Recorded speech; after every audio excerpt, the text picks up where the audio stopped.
এক অদৃশ্য শক্তির ইশারায় মহাপ্রলয়ের দিকে ধাবিত হচ্ছে বিশ্ব। পর্দার আড়ালে চলছে ভয়ঙ্কর নীল নকশা।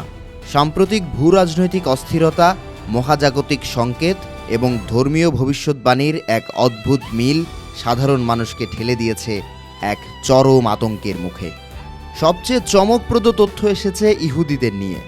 ইউক্রেন ও রাশিয়ার যুদ্ধকে কেন্দ্র করে গত এক বছরে ইসরায়েলে পাড়ি জমিয়েছেন ৪৩,০০০-এরও বেশি ইহুদি। প্রশ্ন উঠছে, এই যুদ্ধ কি তবে ইহুদিদের এক জায়গায় জড়ো করার একটি সাজানো নাটক? ধর্মীয় গ্রন্থগুলোতে বর্ণিত আছে শেষ জামানায় ইহুদিরা এক জায়গায় সমবেত হবে, যার বাস্তব প্রতিফলন এখন জেরুজালেমের অলিতে গলিতে দৃশ্যমান। এমনকি পবিত্র রমজান মাসেও টেম্পল মাউন্টে ইহুদিদের নজিরবিহীন ভিড় ও প্রার্থনা এক বড় পরিবর্তনের ইঙ্গিত দিচ্ছে। মধ্যপ্রাচ্যের বর্তমান পরিস্থিতি যেন বারুদের স্তূপ। একদিকে আমেরিকা ও ইসরায়েল, অন্যদিকে ইরান, রাশিয়া ও চীনের এক শক্তিশালী জোট। বাইবেলের প্রফেসি অনুযায়ী যে গগ মাগগ যুদ্ধের কথা বলা হয়েছে, তার সাথে বর্তমানের এই দুই মেরুর জোটের অদ্ভুত মিল পাওয়া যাচ্ছে।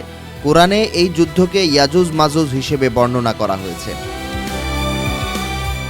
আয়াতুল্লাহ আলী খামেনিকে হত্যার পর ইরানকে চারদিক থেকে ঘিরে ফেলেছে মার্কিন ও ইসরায়েলি সেনারা। চলছে পুতুল সরকার বসানোর চেষ্টা। বাইবেলের ভবিষ্যৎবাণী অনুযায়ী এই প্রচেষ্টা ঠেকাতে উদ্যত হবে মিত্রজোট, অর্থাৎ ইরান, চীন ও রাশিয়া। বিপরীতে ইসরায়েল ও যুক্তরাষ্ট্রের সঙ্গে যোগ দিবে বিভিন্ন পশ্চিমা শক্তি। এতেই আনুষ্ঠানিকভাবে শুরু হবে তৃতীয় বিশ্বযুদ্ধ। পৃথিবীর পাশাপাশি মহাকাশেও যেন বেজে উঠেছে বিপদের ঘণ্টা। রমজান মাসে চন্দ্রগ্রহণ ও সূর্যগ্রহণের মতো বিরল মহাজাগতিক ঘটনা অলক্ষণে কিছুর আভাস দিচ্ছে।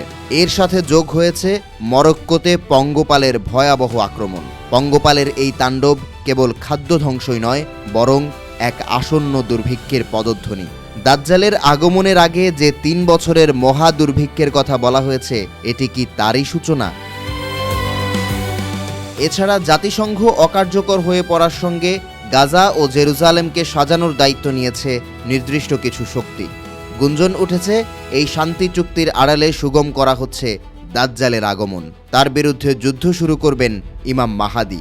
সময় বলে দেবে আমরা প্রলয়ের কতটা কাছে দাঁড়িয়ে আছি। তবে বর্তমান পরিস্থিতি বলে দিচ্ছে পৃথিবী আর আগের মতো শান্ত থাকছে না।